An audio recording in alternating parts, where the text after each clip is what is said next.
As someone who likes to keep learning new things, I am constantly fascinated by what our guests bring to the table in regard to the work and the research that they've done, as well as how the power of food can provide so much in the way of combating and preventing disease. I mean, just living a healthier lifestyle pays such huge dividends.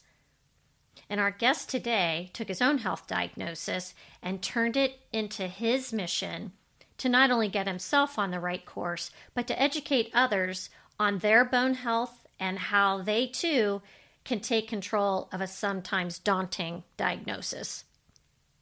I do have a couple other things to note. First of all, this podcast's primary purpose is to educate and is not a substitute for medical advice or diagnosis. You should always consult your healthcare provider for diagnosis and treatment. And then second, we do our best to ensure that recording is done as professionally as possible, but doing interviews remotely does sometimes pose challenges. In this episode, we dealt with one of my dogs barking and a lawnmower going for most of the show. So this may be one of the most challenging yet for our editor, Kelly. Enjoy.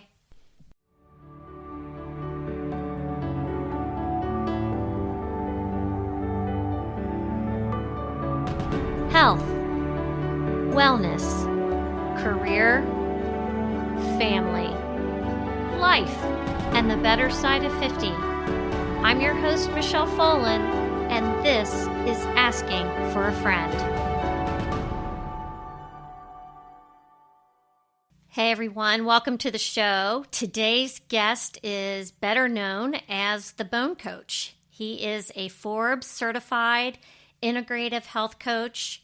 He's a podcaster, a YouTuber, bone health advocate, and is the founder of bonecoach.com. He has developed a unique coaching program to help people get confident in their own Stronger Bones plan, and his mission is to not only help 1 million plus people around the globe build stronger bones, it's also about helping our children and grandchildren to have the education, the resources, and nourishment needed to prevent osteoporosis and other diseases in the future. Welcome, Kevin Ellis, the Bone Coach. Thanks so much for having me. It's great to be here. I'm looking forward to it. I was really excited that you said yes to being on the show because this is definitely a topic we want to cover for women in this age group. Before we get started, do you mind just telling the audience a little bit about where you're from and about your family? Sure. I'm in St. Louis, Missouri in the U.S. and pretty much central U.S. My wife and I are raising our kids probably about 5 minutes away from where I grew up. I've got young kids, Autumn and August. And yes, my daughter, fall is my favorite time of year, but my daughter, Autumn, was born in September. So we already like the name Autumn. She was born in September, so we're like, okay, we'll go with that. And then we have a son, August, who happened to be born in August too. So that just worked out. And then we've got 3 hairy rescue dogs that lay on the furniture and do what they want and live their best lives. That's great. Fall is my favorite time of year as well. That's awesome too. That's great. I want to first start off with your own unique story because you have your own journey with bone health that I think leads really nicely into what you're doing now. Happy to share that because a lot of times when people think about bone health and osteopenia and osteoporosis, you're not thinking about the young male. You're thinking about the woman, 50, 60, 70 plus, has osteopenia, osteoporosis. That's who you're thinking about. Or maybe you're thinking about your mother or your grandmother and maybe they had a cane or they were in a wheelchair or something like that. You're not thinking about the young male. And for me, I would say my health journey started really when I was a lot younger. When my mother was 5 months pregnant with me, my father, he was told he had cancer. 2 months after I was born, he passed away. And he was 35 years old at that point in time. So he was a Marine in Vietnam. He got cancer from Agent Orange. He made it through combat, but he ended up coming back and he passed away from the cancer. For me, as I was growing up, I always had this fear in the back of my head that I was going to follow down those same footsteps to an early grave and not be there to experience the joys of being a father and to be there for my kids. And after I got out of the Marine Corps, I started having all these different health issues. I had poor sleep, high stress. Some days I had almost no energy. I could barely even get out of bed. I had digestive issues too. One day I was diagnosed with celiac disease. I was malabsorbing nutrients for many, many years. For those who aren't familiar with celiac disease, it's an autoimmune condition. When you ingest gluten, that gluten will travel to the small intestine and damage the villi in the small intestine. And the villi are these tiny little nutrient absorption centers. They're little hair-like projections. They absorb nutrients from the food you eat. And then they shuttle those nutrients to where they're needed in the body, whether that's to heal a cut on your hand, grow your hair or your fingernails, or rebuild stronger bones. And for me, I was not absorbing those nutrients because those villi were damaged. They were blunted. So I couldn't really absorb the nutrients that I needed. My body still needed those nutrients and those minerals to execute its daily functions. Where did it go to get them? Since I wasn't absorbing them? The largest mineral reserve that I had, which was my bones. That's how I was eventually told I had osteoporosis. To be a young male, right around 30 years old, being told you have osteoporosis, I got a letter in the mail that said, hey, you have osteoporosis, go on a gluten-free diet. And this was after a bone density scan, and I was shocked. I actually had to go get another opinion to confirm it. I was devastated. They painted this picture of fractures and medication dependence that was going to be the rest of my life. I certainly felt like I was living the nightmare that I never wanted to live at that point in time, because I had a young daughter and a son on the way at that point. I had a really strong reason to start making improvements, and I did a lot of reading and research and consulted with a lot of people, spent a lot of money trying to figure this stuff out. And I eventually started getting the right plan in place. My energy was improving, my health was improving, my digestive system, my stress, my sleep, my energy, all that stuff, and my bones. I was getting to the point where I was making improvements. I realized along the way, it's not the average 30-year-old male that's dealing with this. It's the woman, 50, 60, 70 plus, that's told they have osteopenia and osteoporosis, and they're presented with 4 options: calcium, vitamin D, go for a walk, take a bone drug. And that is woefully inadequate. That is the reason why I became a health coach. I built out a program. I brought in a team of credentialed experts. We've got a team of about 15 people now. We've helped people in over 1,500 cities around the world at this point. We have over 70,000 people in our community. A program called the Stronger Bone Solution that's just helping people figure these things out, make progress and improvement, because the diagnosis doesn't have to be your destiny, right? You can make progress and improvement and get better. Listening to you say this, it's really prompting a lot of other questions that I hadn't initially thought about asking you. If we do have celiac or some other type of absorption issue with food, should we be getting a bone density scan much earlier than what is typically recommended? I think it would be great for everybody to get a bone density scan in their 30s or their 40s, because you're at your peak bone mass. So you just have to remember that about 90% of your bone mass is put on by the time you turn age 18. And by the time you turn 30, the remaining 10% approximately fills in. So if when you were younger, you had poor diet and nutrition, you led a sedentary lifestyle, you smoked or drank excessively, you had an eating disorder, you took certain medications, all of those things can prevent you from achieving peak bone mass. That's really important if you're listening to this. Maybe you recognize those things from yourself when you were a child. That's great. Take that as something that contributed to you having bone loss or osteopenia or osteoporosis right now. But also think about this through the lens of, if you have kids or grandkids, what preventative things could we be doing now? We'll talk about that in a little bit, to actually help them and set them up for a better future. But if somebody is 30 years old, 40 years old, and they've got digestive issues, for me, celiac disease, or any of those other known things that I was just talking about, it would be a really good idea to get a bone density scan as a check in the box and just see. Get a baseline now, so that later on in life, when you're 40, you're 50, you're 60, you're 70, when most people start getting a scan later in life, you're not just surprised by this number that is maybe been low for a really long time. And you want to head that off at the pass as early as you can. If a woman who is post-menopause, is it too late for me now to take calcium, or should I still take calcium? Well, I think there are a lot of pieces that play into that too. I think even before we get to nutrients and nutritional compounds and things like that, the most important thing for people to understand right at the beginning is when you're diagnosed, at that point, you've already had a bone density scan. You are sitting in the doctor's office, you had a bone density scan, you laid down on a machine, it did a scan of your body, and the scan told you what your bone mineral density is, which is the measure of how much bone you have, your actual mineral content of your bone. Then it told you a score. And that score, if it was +1 or -1 or somewhere in between there, that's considered normal and healthy. If it was -1 to -2.5, that's considered osteopenia. And if it was -2.5 or lower, so -2.6, 2.7, so on and so forth, that's considered osteoporosis. If you are told you have osteoporosis, what that single bone density scan does not tell you is, are you still actively losing bone right now? And the other thing it doesn't tell you is, it doesn't tell you what your bone quality is. So bone density is the measure of how much bone you have. Bone quality is the actual structural integrity of that bone, the microarchitecture, how that bone is organized. Those two things combine to create bone strength. So most of the time when somebody is diagnosed, they only have part of the picture. How do you know if you're still actively losing bone right now? Well, there's a test called the serum C-telopeptide test. And that test tells you the activity level of cells that are resorbing bone. And if that activity level is elevated, especially if it's really high, that can be an indicator of active bone loss and an underlying root cause issue that needs to be addressed.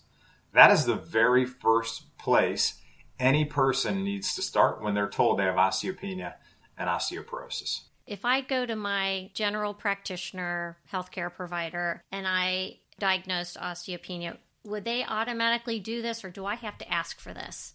Great question. Because sometimes if you're told you have osteopenia or osteoporosis, your doctor may actually, especially if it's a general practitioner, they may refer you out to an endocrinologist or rheumatologist or someone else, because bones are actually an endocrine organ. They're living tissue. They're part of the endocrine system.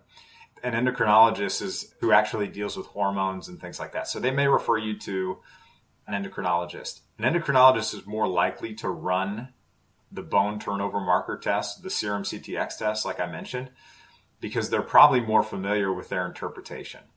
A lot of times a doctor won't order a test because if they don't understand its interpretation, it could create a situation where there's liability there too. They'll always refer you to the expert or the specialist that could then help you understand the result so you can get the answers you need. How strong is the heredity factor in this? It can be a definite player in what your ultimate bone health looks like, but you can't focus on things that you can't influence. Age, genetics, gender, you just can't do anything about those things. You can affect all the other pieces that every single person, no matter what your genetics are, have to be able to address. You have to address your diet, your nutrition, your stress, your sleep, your exercise, figuring out root cause issues. Regardless of what your genetics are, all those things are still critical and key factors. I've heard that a lot. People will say to me, I've got really poor genetics. This is just my future, I guess. And they just take it as there's no point in doing anything because it's just going to end up a certain way. Or I saw my mother end up a certain way. I'm telling you right now, there's a lot you can do. Do not just lay down and let this thing win. You got this. You can do it. And there's a lot you can do. And I help people with that every day. We can talk about diet first, because I think that is intriguing. There seems to be a lot out there that we just don't know in the general public about diet and helping with osteoporosis and osteopenia. Diet and nutrition is super important when it comes to bone health. You can't possibly expect to rebuild something that's not there. Your bones, they're made up of minerals and nutrients and cofactors and proteins and all these other things. You have to be taking those things in. You have to be absorbing those things, and they have to be making it to the cell level for them to be able to help support a healthy body and healthy bones. When it comes to diet and nutrition, I get asked all the time, what's the perfect diet for osteoporosis? People hate my response when I share this with them because I always say it's different for every single person.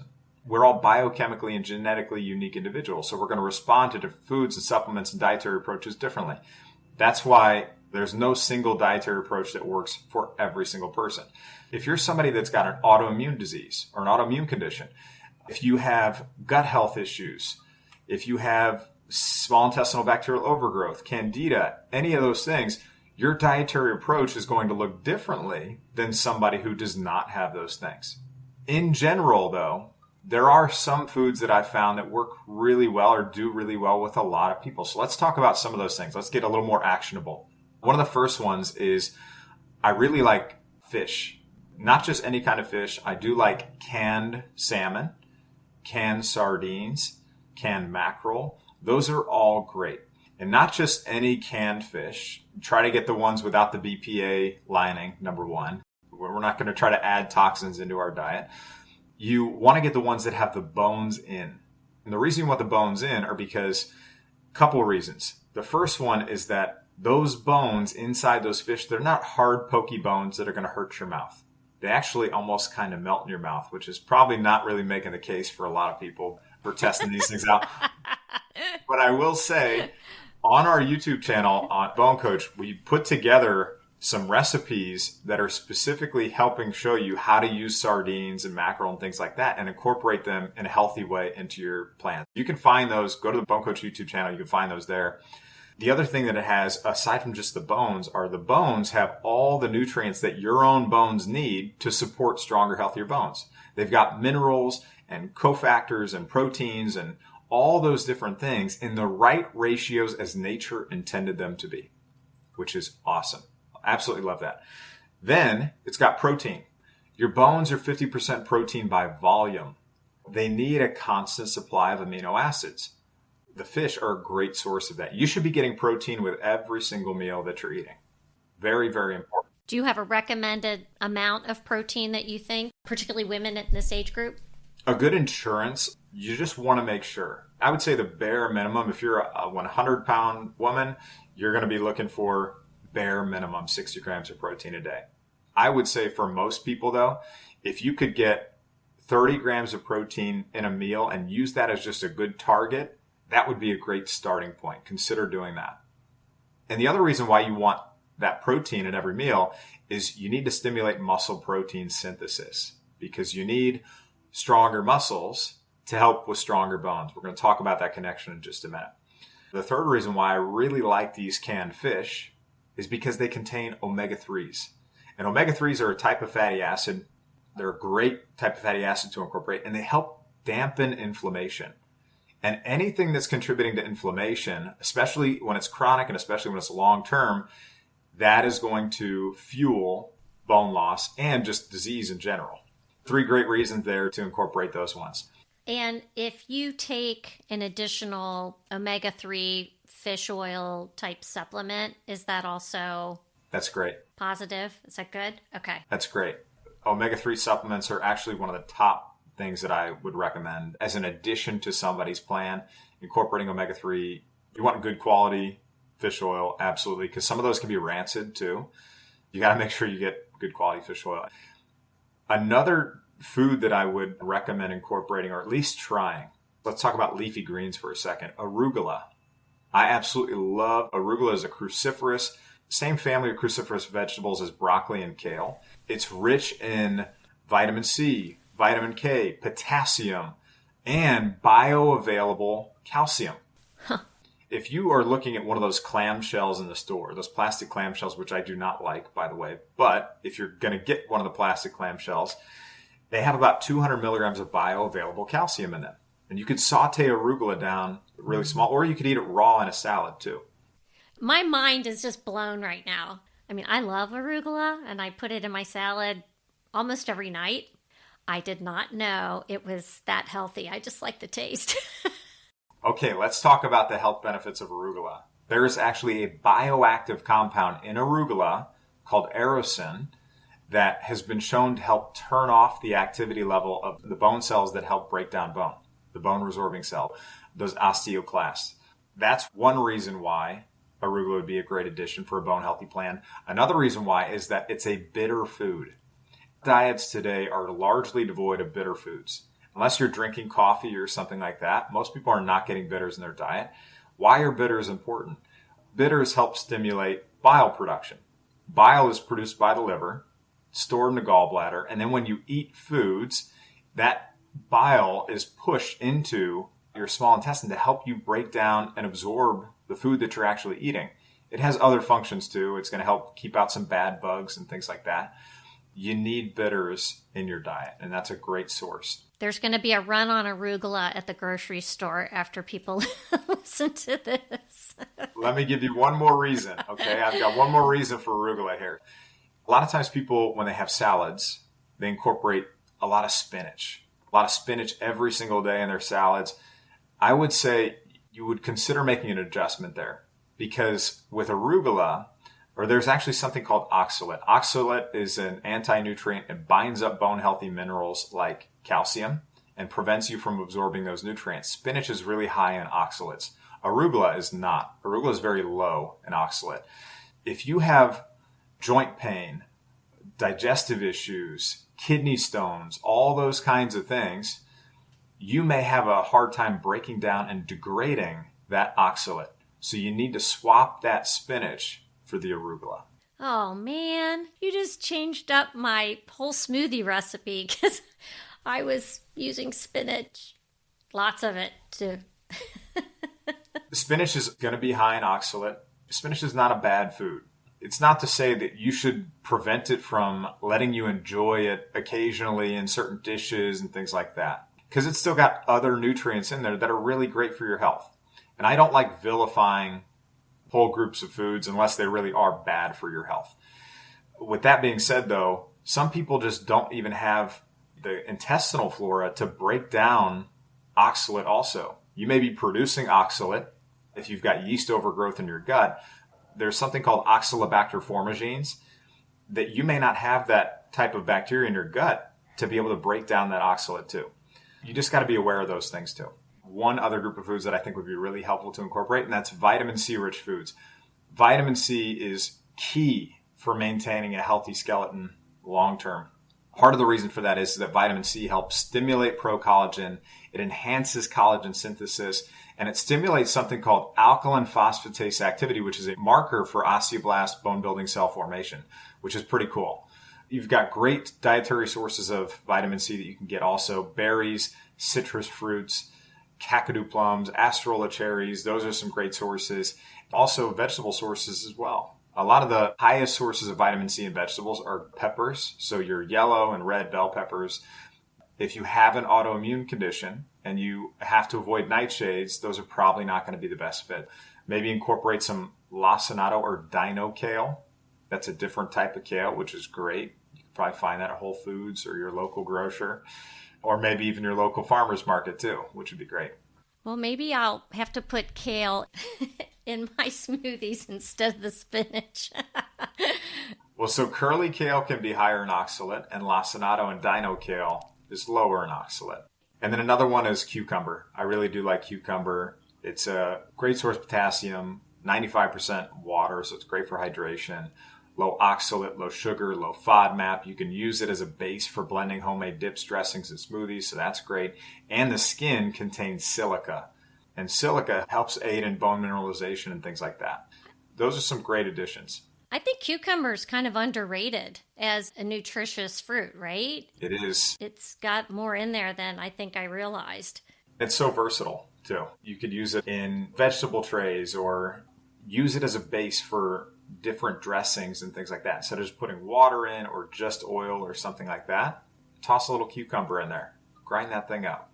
We talked about fish, but canned fish, salmon, mackerel, sardines, and then we talked about arugula, leafy greens, but you said arugula, that special kale, which I'm going to have to write down, and I'll put those all in the show notes so everybody will have those. Anything else in terms of diet that we should focus on? I would say avoid sugar. If you have not already heard that already, when I say sugar, I don't mean natural sugar like in berries. Sometimes when people say avoid sugar, they're like, oh my gosh, I like berries. Berries are great. Blueberries specifically are really great to help with bone health too.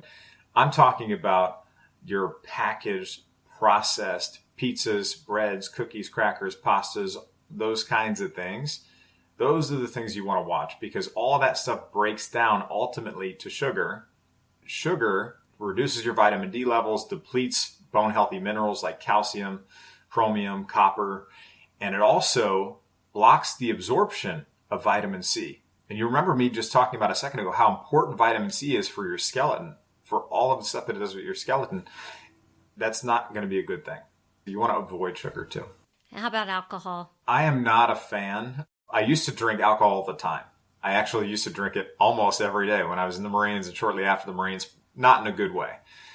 I'm to the point now where, especially as it comes to improving health, it's not a necessary part of my plan. And I don't think you can read on most websites like, oh, if you have a glass of wine a day or 2 glasses of wine a day.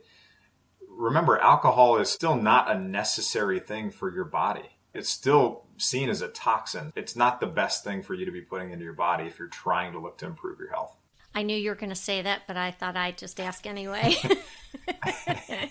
I just knew it. Let's talk about physical activity because I know there's the 1-2 punch on this one. There are a lot of things that play into exercise, creating an exercise plan. One of which is you have to have the right kinds of stimuli to support stronger bone. The 2 different types of stimuli you need muscle pulling on bone and you need impact. And the most effective interventions are going to use one or both of those things in combination. So you have muscle that pulls on bone to make that bone stronger. You've got this mechanical signal that sends a chemical signal to tell those bones to become stronger. And then you've got impact. A lot of times when people are told they have osteopenia and osteoporosis, remember what I said the recommendation normally is. Calcium, vitamin D, go for a walk or do some weight-bearing exercise and take a bone drug. Weight-bearing exercise and walking, I'm going to tell you right now, that's not enough. You have to do more than that. Now, if you're walking already, that's great. It's great for your general health. Keep doing it. Don't stop. But just know that if your goal is to build stronger bones and to actually make improvements, you have to do more than just walking. Weight-bearing exercise, for those who aren't familiar or don't really know exactly what it is, weight-bearing exercise is where your body has to work against gravity to keep yourself upright. You're doing things on your feet and your body's working against gravity, and that's putting this good kind of stress on your bones. So weight-bearing exercise would be running, jogging, hiking, dancing, gardening, playing tennis, aerobics, jumping rope, playing with the grandkids or the kids, playing soccer, whatever that is. Or weight-bearing could also be your Tai Chi, your yoga, your Pilates, maybe even gentle dancing too. That can be weight-bearing as well. What's non-weight-bearing is not putting that stress on those bones. That's not actually going to support your bone density at all. What would that be? That would be your kayaking, your cycling, your swimming. Swimming, you're not putting that stress on those bones or on your body. And it's not to say that if you're doing those activities, the cycling, the kayaking, the swimming, that you should stop doing them. I'm not saying that at all, actually, because if you love them and they make you happy and they reduce your stress and they're a part of your life, that's where you have great moments with family members. Keep them in your life. But don't do a long swimming workout every single day and just count that as your only form of exercise. You got to get out. You got to do more than that. I was going to say, I really like how you offer a wider variety of exercises. I think immediately people go to a lot of what they see on Instagram, and it's these women throwing around 25-pound dumbbells, and that can be very intimidating. But what you're saying is that weight-bearing exercise doesn't necessarily need to be a 20-pound dumbbell. It can be all these other things. So I'm glad to hear you say that. You need to have that weight-bearing exercise. All those things that I just talked about, you need to have those things. You do need other components, though. You do need muscle strengthening exercise. You do need resistance exercise. What does that look like? Does it look like for every single person throwing that heavy 25-pound dumbbell around? Not necessarily. It's what gives the intensity that's needed for that individual to provide the stimulus your body and your bones need for growth. for your muscles to grow, for your bones to improve and get stronger. So that could be a dumbbell. It could be a resistance band. Could be your own body weight if the intensity is at that level. In terms of, yes, if you can do weightlifting and you're familiar with that, you can incorporate that into your plan. There's great research out of Australia with the Lift More trial, which was done by Dr. Belinda Beck, who she looked at, these are actual overhead presses and deadlifts and squats.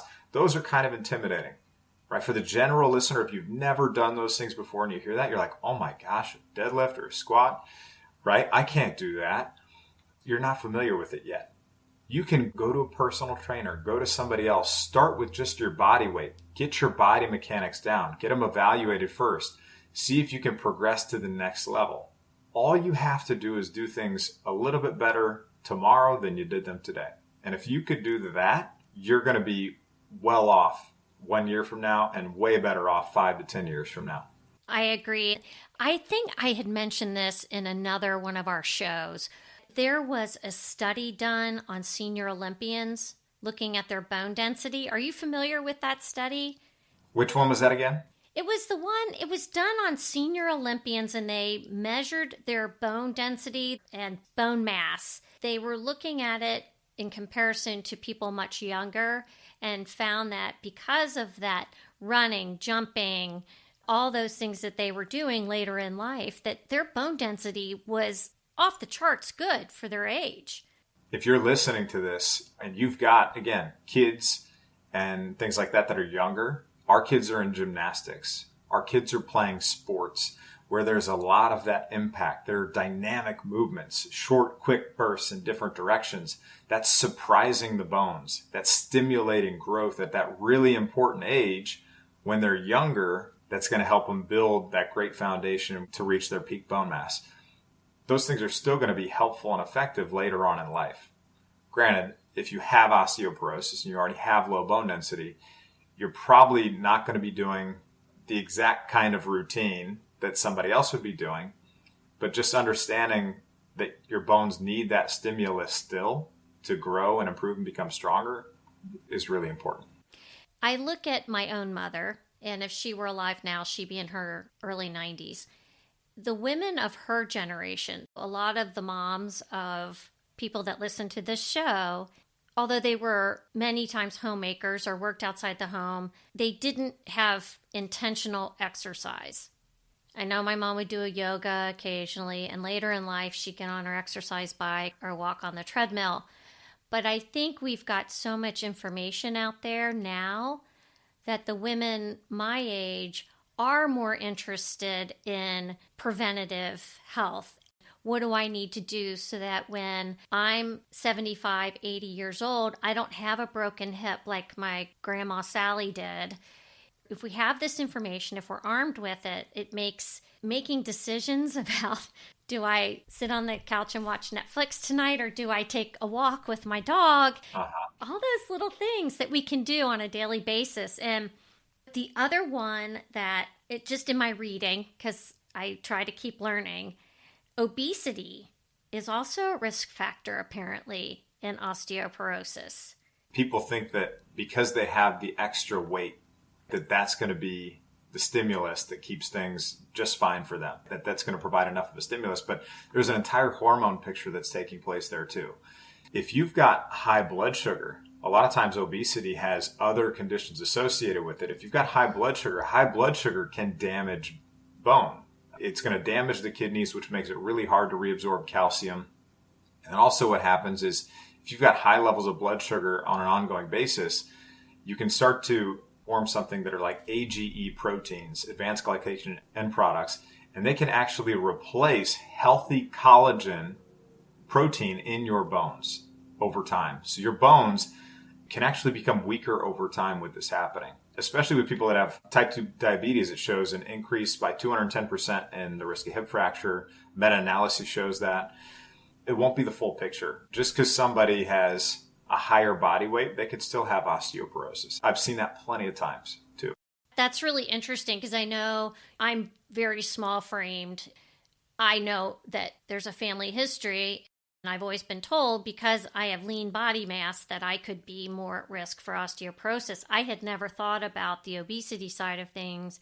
So that is a very interesting comment. I also think that something else that I was thinking of as I was preparing for this show is just the overall fitness level. What exercise gives us is also balance. It's like a secondary benefit maybe that gives us better balance. So at 80 years old, maybe we'll be a little more stable on our feet. I don't know. What are your thoughts about that?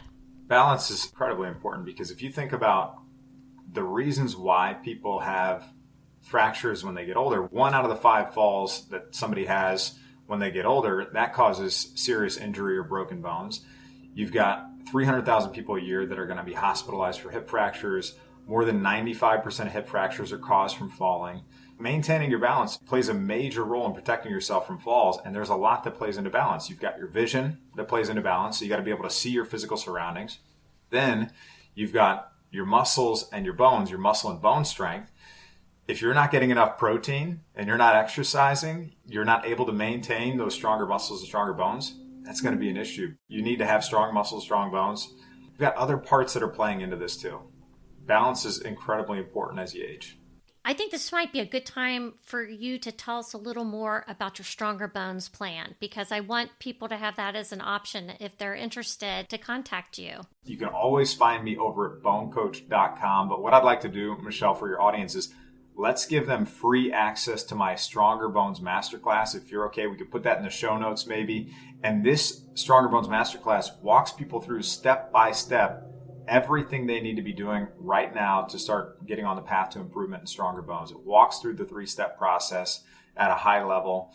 It also tells you if you decide later on that you need help and you want help from me and my team and things like that, you can get that. It's available, but you don't have to if you don't want to, right? But it's there. That would probably be the best place to start, though, if we could put that in the show notes, that'd be great. I'll put more of your contact information. You had some great links in some of the notes that you sent me, so I'll make sure to put all that in there. Do my best to write down, capture all the food suggestions. I do have one more question for you. Sure. When you go to the grocery store and you do the shopping, what are the 3 or 4 things that you always put in your cart? Arugula, ghee, whatever rich source of protein that I'm wanting. I have on subscription order mackerel, like canned mackerel. Those are things that are just almost daily staples for me for the most part. But yeah, those are great ones. Okay. So the things I talked about here, those are actually things that I use in my own life too. You have a wife. What kind of advice do you give her on a daily basis about her own bone health? She exercises, she's active. We try to focus on, a lot of the focus goes on our kids too, setting an example for our kids and showing them from a young age that, hey, working out is great to incorporate. Let's exercise together. Let's go on a walk together. Let's do things together. Make it more of a family thing. It's just normal for them. We're creating that kind of normal for them, which is healthy. It should be normal. That should be our default. It should be healthy. It shouldn't be, healthy should not be this thing that we have to reach to achieve or struggle to achieve. That should be the default setting. And I think the message to our audience here is it's never too late to start. I'll say this till I'm blue in the face. Take the time to focus on yourself. Make the changes today. You've got many, many, many great years ahead. Just start now. And be patient with yourself and focus on progress over perfection. Progress over perfection. Like I said, if you could do things a little bit better tomorrow than you did them today, it does not have to be perfect. If it's just better, and some days you're not going to be better, that's okay. But net, long term, things will be better off. Absolutely. Kevin, this is great. Wonderful information. So glad that you agreed to be on the show. Thank you so, so much. And I look forward to catching up with you again soon. Thanks again. Of course. See ya.